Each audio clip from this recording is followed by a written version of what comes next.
Hey, what's going on, everybody? Jamie McDonald, and follow-up video to the previous one where I asked for your suggestions of things that I need to take to Olympus for my little roundtable discussion that I was going to have last week. And how did it go? It was cool. I got to spend 5 days with, shut the door here. Got to spend 5 days with other members of the Olympus Visionary and Trailblazer program. We have some new members on the team, and we cover a broad spectrum of not just the photography world, but also the videography world as well. A couple of independent filmmakers are part of our group. They were last year, but I need to make mention of that today because I'll just get right to it.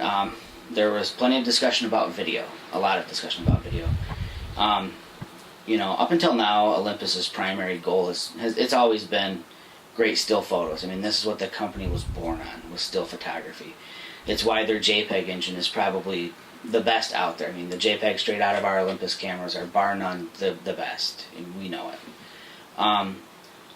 But everybody is starting to ask more for better video output options. You know, right now we're stuck at 30p, no clean HDMI out, and this is something that was brought up at our roundtable discussion. We got to do a sit down with Mr. Toshi Terada, like a rock star moment for me to get to meet him. And one of the first things brought up was 24p and clean HDMI out to start with.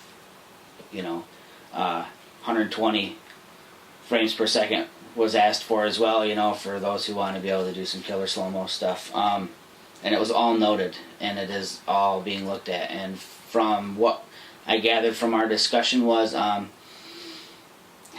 you know, it sounds like on their side, it sounds more like a hardware thing. You know, I don't know if they feel that the processing engine isn't capable of running the task of allowing them these different frame rate options. I don't know. I'm not really into video, so it's not something that I would fully grasp, to be honest with you. They started talking about codecs and cinema DNG and stuff like that, and I just kind of tuned out. But just so you know, it is now being, I think, aggressively pursued overseas in the engineering and R&D departments, that more video options are not just needed, but they're kind of demanded now. So I could almost say rest assured it's coming.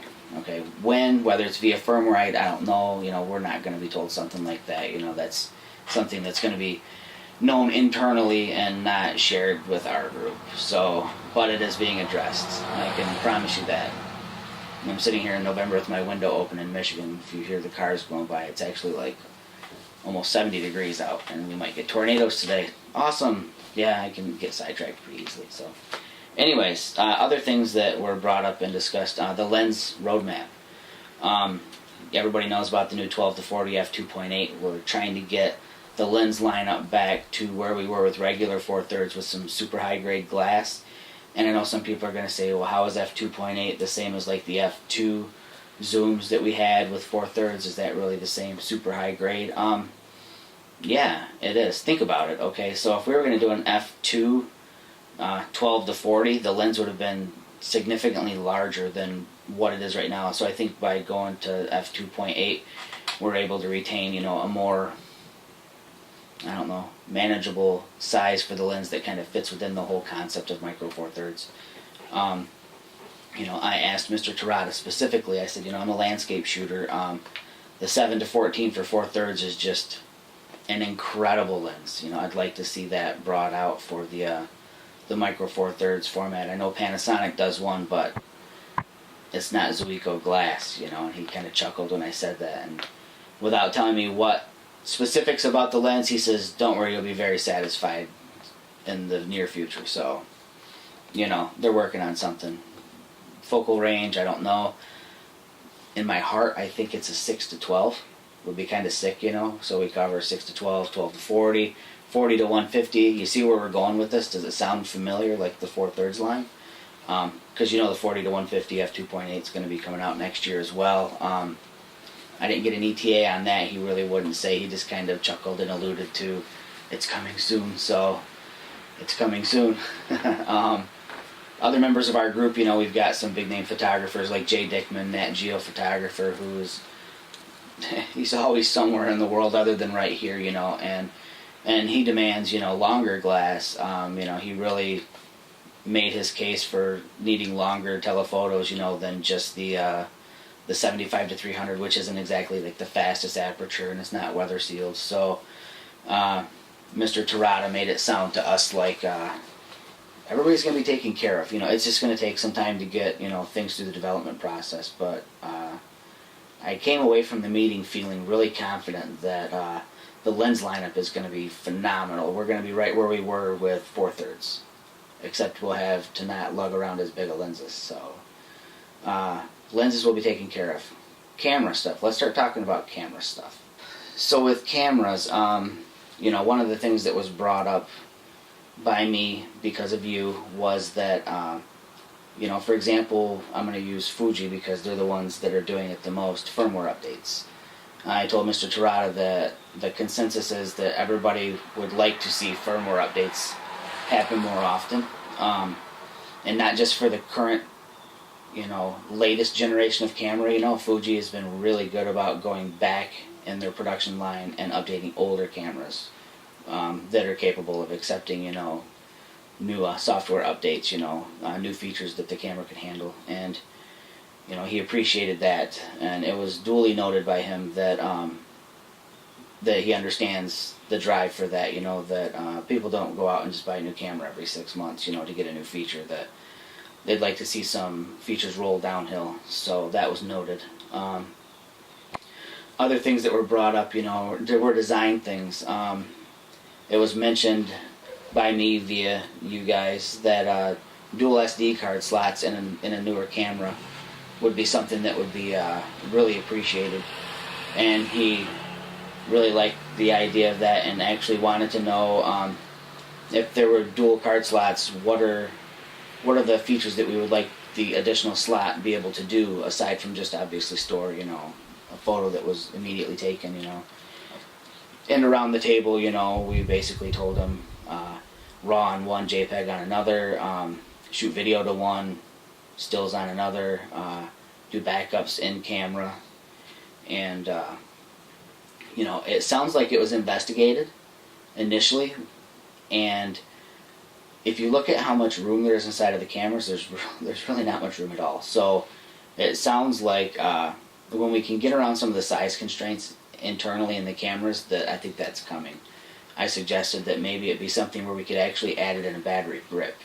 This actually raised a lot of eyebrows. It raised my eyebrow a little bit as well because it just came right out of my mouth without me knowing where it even came from.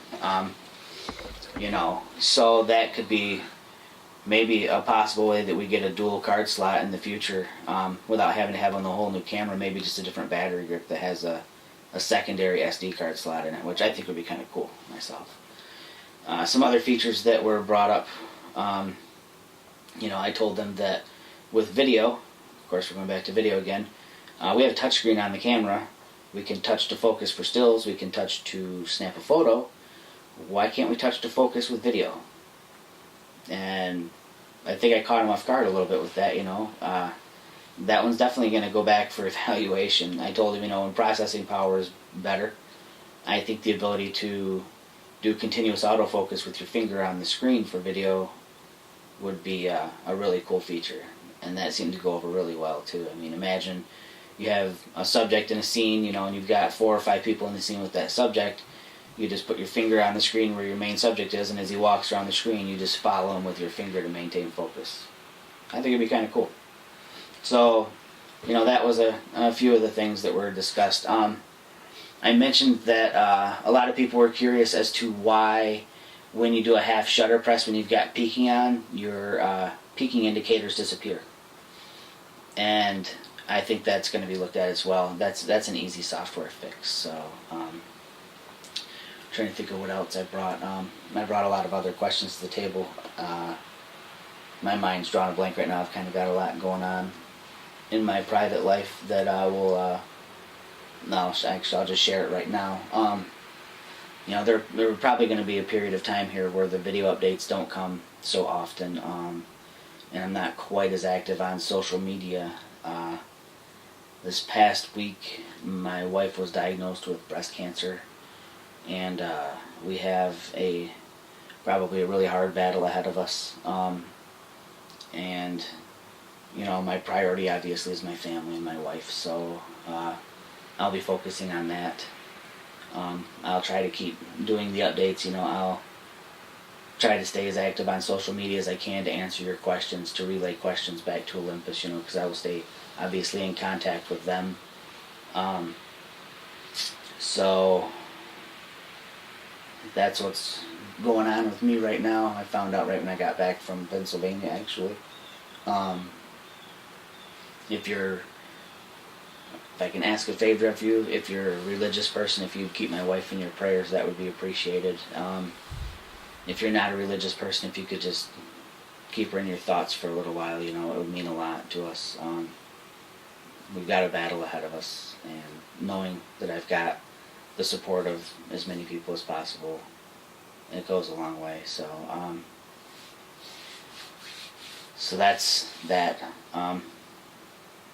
The rest, anything else about the trip, I don't know. Just ask questions, It might be better if you ask questions and then I try to answer them via the comments box, It's a little more semi-real time that way. Or if you guys would like me to do a Google Hangout, let me know. Maybe we can set up a Google Hangout sometime within like the next week or so, and I can jump on one evening and get a few people on and just kind of answer questions live. That might be the way to go.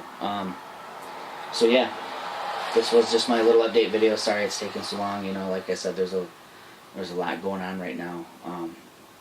So till the next video, you guys take care. Bye.